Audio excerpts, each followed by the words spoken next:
Hi everybody, it's Roxanne. This is Whitecotton Quilts again. So this week is part 2 of the different methods for making flying geese. So last time, and if you haven't seen it, go back and watch the previous video, was the 4-to-time method for my gaining altitude quilt pattern. This time we're working on the same pattern, only we are doing the little geese that are going around the star. Those are made the stitch and flip method. So I'm going to show you how to do the stitch and flip method today. So remember, if you don't have this pattern and you want to get your hands on it, go check out my Etsy shop. You can get this pattern and all my other ones. I think I'm up to 9 patterns that have been released so far. And most of them have flying geese in them, so you're going to want to know how to do this. All right, so the first thing we're going to do is we're going to cut some squares. Now, in my pattern, you are going to take your background, it doesn't matter what it is, and you're going to cut some 2.5-inch strips. And this ruler I have is by Missouri Star. It's already 2.5 inches wide, so that makes it easy. I don't have to measure nothing. And we're just going to cut down it. I love that ruler. All right. So, My favorite ruler. once you've got that done, you've got this strip. We are going to pick a line. And we're going to cut this salvage off. And because we are going to be doing 2.5-inch squares, we're just going to go ahead and use the ruler because, like I said, it's already 2.5 inches wide. So we don't have to do any thinking. We just cut it off, move down. Hint, with this ruler, if you want to make sure that you're all lined up, you can line it up with the lines inside the ruler. Yeah, this is why I love this ruler, because it's already 2.5 inches. Easy to line up. You don't have to really think about it. Okay. I love that ruler. And we've got this little piece left over, which is not going to be big enough. But you could do something But with you could probably do something with it. So I usually put it aside and save it. You could probably get a 1.5-inch square out of it. I always do say those coasters. little squares. So.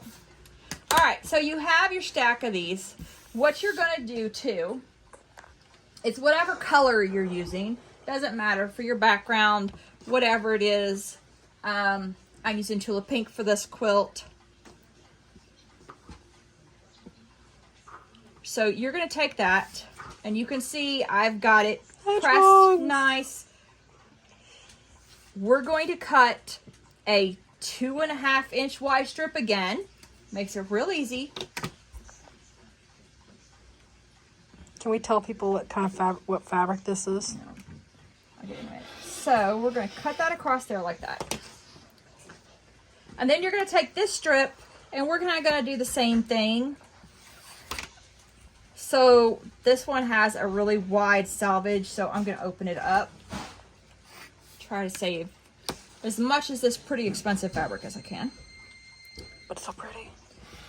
And so what we're going to do is, it's 2.5 inches this way, but we need to go 4.5 this way. That's what the finished unit's going to measure.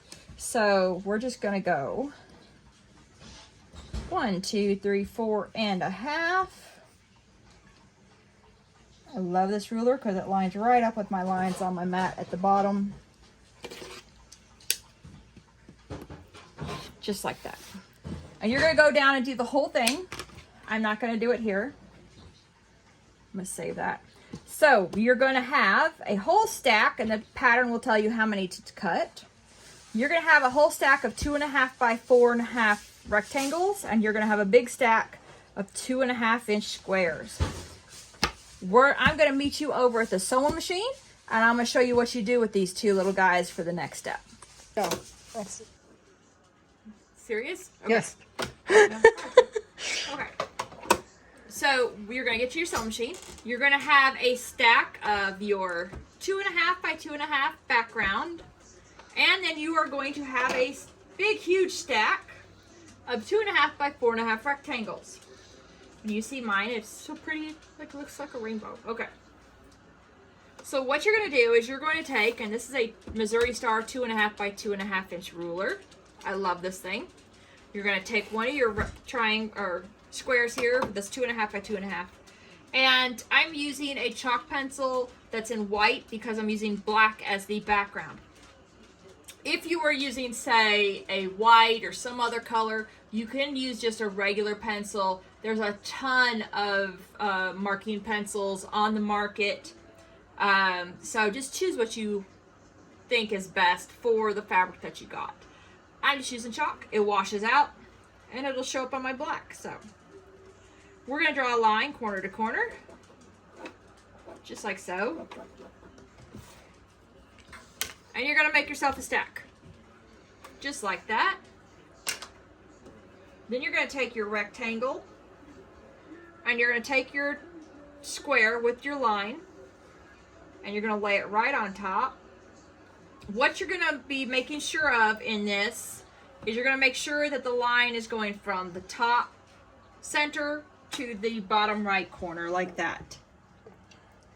If you have a fabric that has a certain direction or to it, that will be important for you. Now, if you have a sewing machine that likes to eat the fabric, number one, I would recommend go change your needle, because 9 times out of 10 that's a needle issue. You can use a, did my thread undo? Yes, it did. You can use a little piece of fabric as a leader if you want to. I don't find it's necessary on my machine. And you're just going to start right there at the top and sew all the way down to the bottom. The other thing, uh-oh. Hold on a minute, guys.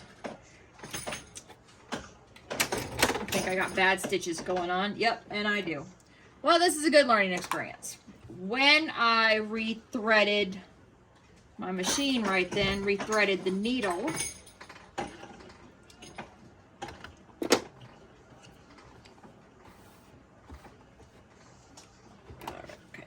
when I rethreaded the needle, it popped out of one of the guides. Not good. No, not good. So that causes bad stitches. So what I'm going to do... We can tell them what would cause bad stitches. Well, that will cause bad stitches. Is not threaded right. Yeah, it jumped out of one of the loops here, and that will cause bad stitches. So we rethread and we start again. Tension. Your thing's not threaded right. There. That's better. Okay. So what you're going to do is you're just going to sit here and we're going to, I'm just going to do a bunch. We're going to chain stitch. So chain stitch. Ignore the dog. Chain stitch means you're just going to start one right after the other. We're not cutting the thread off. We're just going to go one right after the other. Just like this.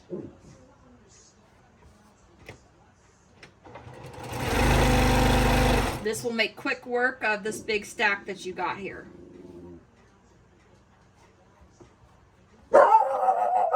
Just like this. Okay, so now that you've got yourself a chain stitch, we're going to cut off and we're going to cut these apart. Just like this. Oop. So you can use your rotary cutter, you can use scissors. I'm going to use scissors. Make sure that you are going to cut off to the top or the right side of this. If you cut below, you're going to be unhappy with yourself. You'll probably cry. We are going to cut that off. Now, you notice that there's a bunch of scrap with this method. If you're one of those that's worried about the scrap, what I recommend is you take and you just guess it about a ½ an inch over to the right from your first stitches. And I think did it? No, it didn't. I thought it did. You're going to just go over about a ½ an inch, do another row of stitches. I'm just guessing at it, and then you're going to cut it apart between them. Now, what this is going to do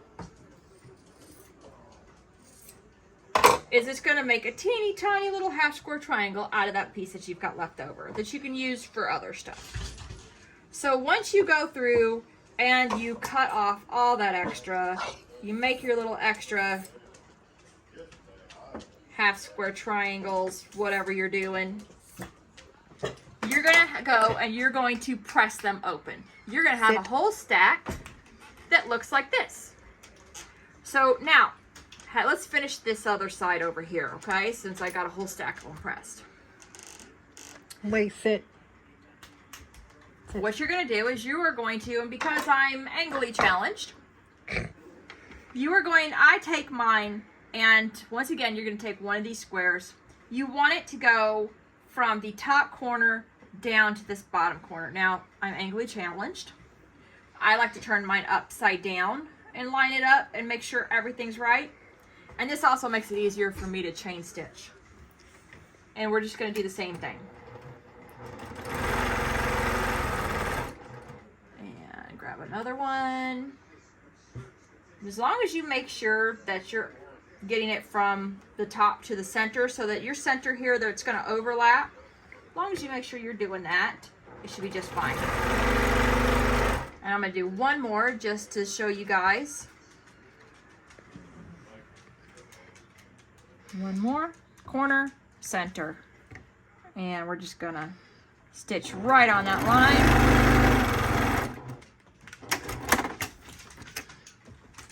And then we're going to do the same thing and cut them apart. And again, if you want to save this piece of fabric, you can do another line of stitching on that other edge. And then once again, we are going to cut these apart. Use your rotary cutter, use your scissors. It's not going to matter. Just cut them apart.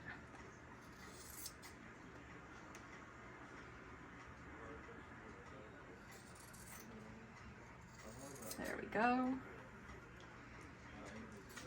And one more. Alrighty.